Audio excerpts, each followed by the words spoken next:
Tell them the Night Stalker was here.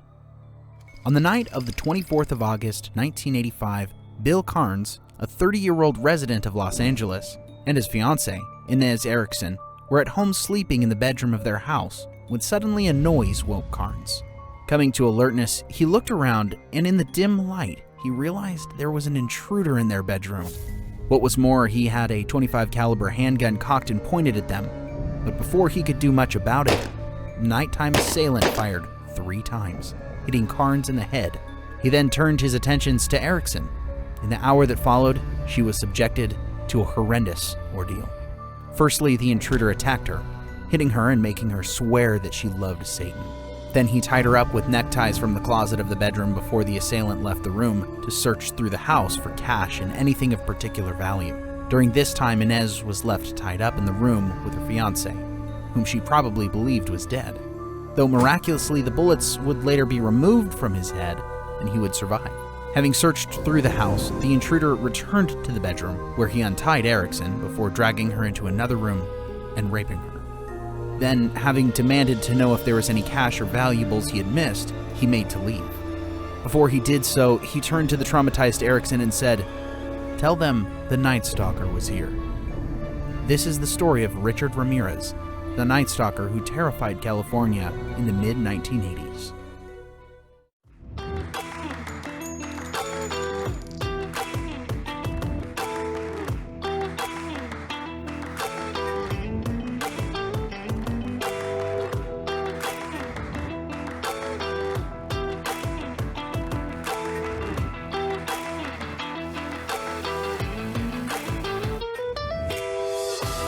Richard Ramirez, The Night Stalker, U.S. True Crime Stories.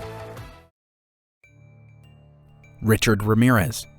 Ricardo Levia Munoz Ramirez was born on the 29th of February 1960 in the city of El Paso in Texas. His parents were Julian and Mercedes Ramirez, and Ricardo, who soon came to be widely known as Richard, was the youngest of their 5 children.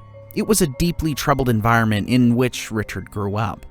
Julian Mercedes was an alcoholic who was often physically abusive towards his wife and children. To compound matters, Richard was heavily influenced by his older cousin, Miguel Ramirez, during the 1970s. Miguel had fought in Vietnam, where he had engaged in depraved, sadistic behavior, raping and murdering multiple women while there. He even beheaded some of his victims with machetes before photographing them tied up in lewd positions. Yet, in the chaos and carnage that was the Vietnam War, Miguel Ramirez had not only not been censored or prosecuted for any of his behavior in Southeast Asia, he had even returned to the United States as a decorated Green Beret. When he made it back to El Paso, he became a terrible influence on his younger cousin. Often, Richard would hang out with Miguel, smoking marijuana and drinking alcohol, despite the fact that Richard was still not even a teenager. To compound matters, Miguel would regale his cousin with stories of multiple rapes and murders he had committed in Vietnam, and even show him photos of his victims.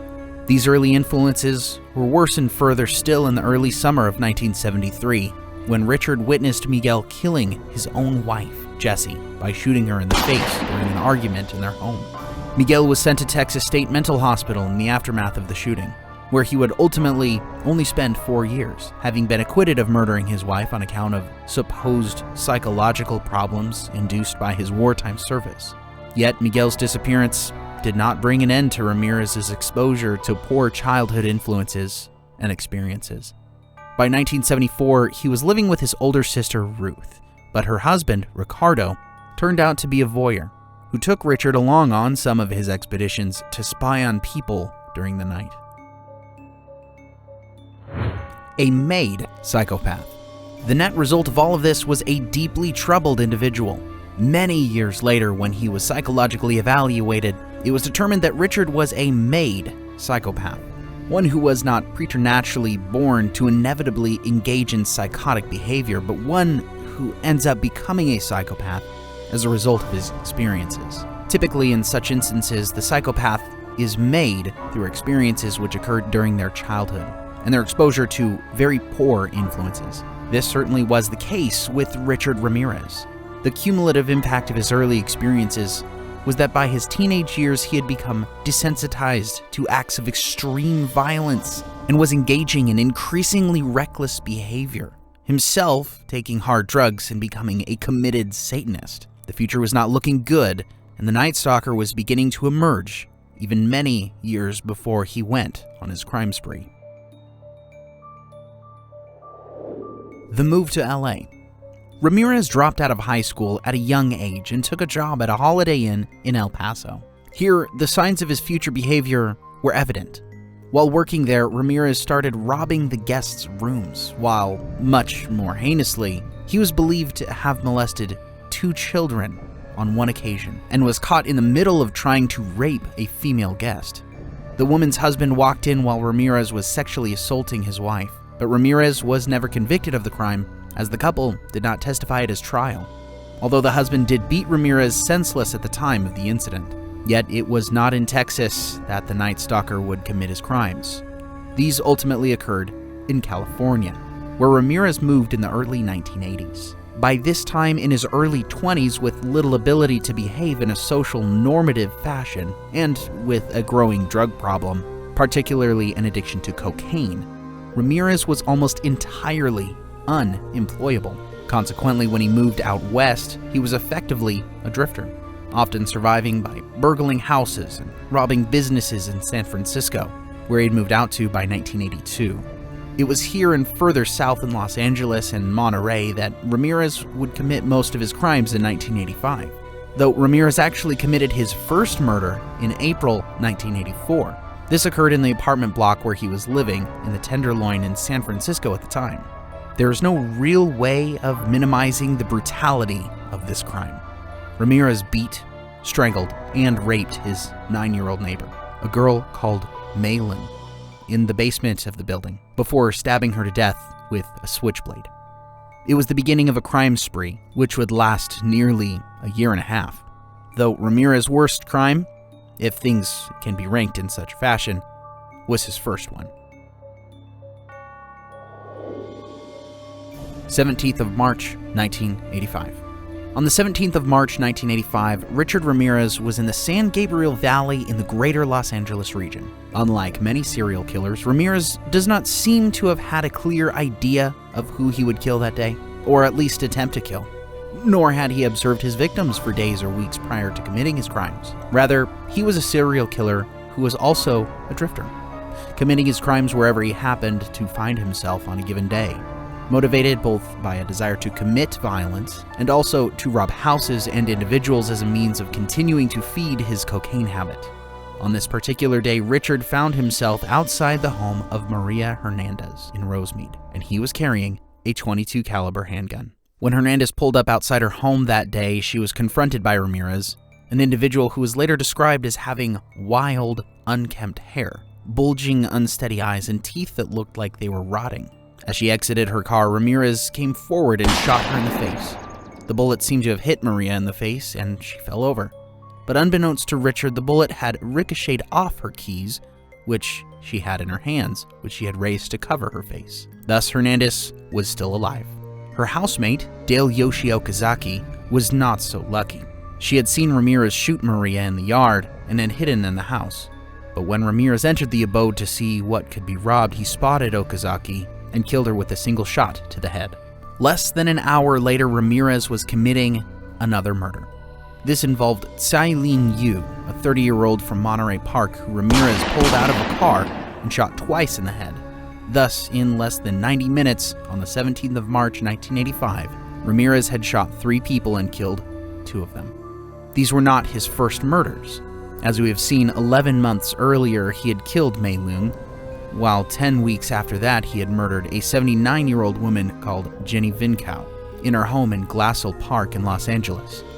The later homicide had been particularly brutal. Vincow's head had been brutally decapitated. Such was the ferocity with which Ramirez had slashed her throat. However, while the 2 murders in 1984 were abominable, they were relatively spaced out, and after the Vincow murder, it appeared that Ramirez did not murder anyone for nearly 9 months. However, this was not the case following the events of the 17th of March 1985.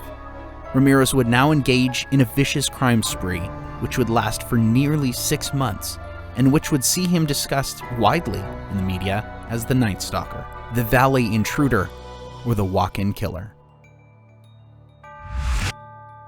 The year of the Night Stalker.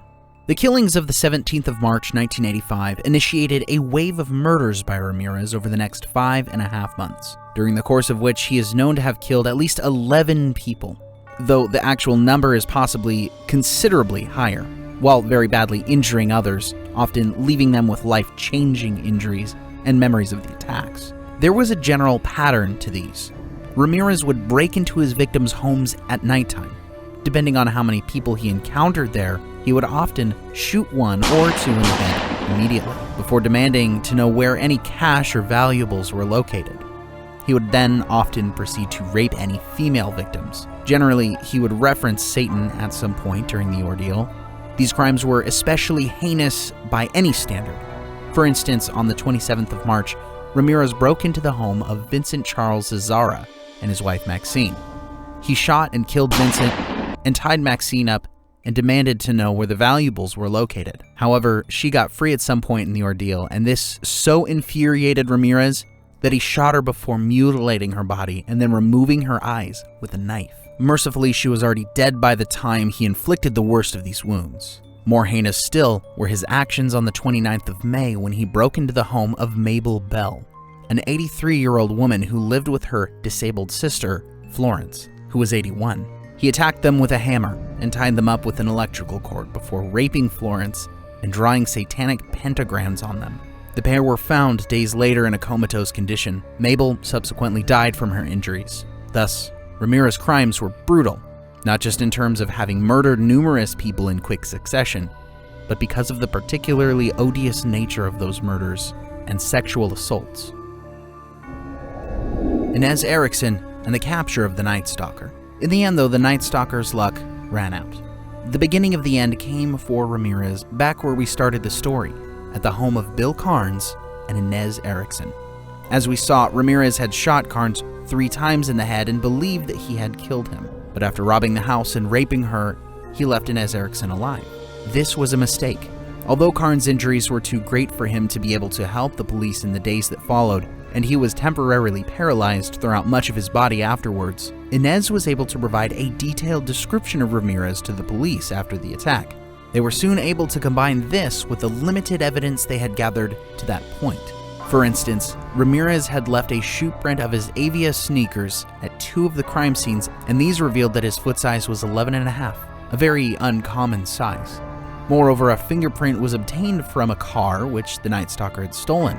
With all of this evidence, the police were now able to determine that the killer was a 25-year-old drifter from Texas who was wanted for numerous smaller crimes, including traffic violations and drug possession. On the 29th of August, 5 days after he had broken into the Carnes and Erickson's home, investigators released a mugshot of Ramirez. Everyone in California now knew what the Night Stalker looked like and that his face was all over the evening news. That is, except Ramirez himself. On the 30th of August, just hours after the police had released a picture of him into the public domain, Ramirez got on a bus and went to visit his brother in Arizona. When he wasn't home, he headed all the way back to Los Angeles.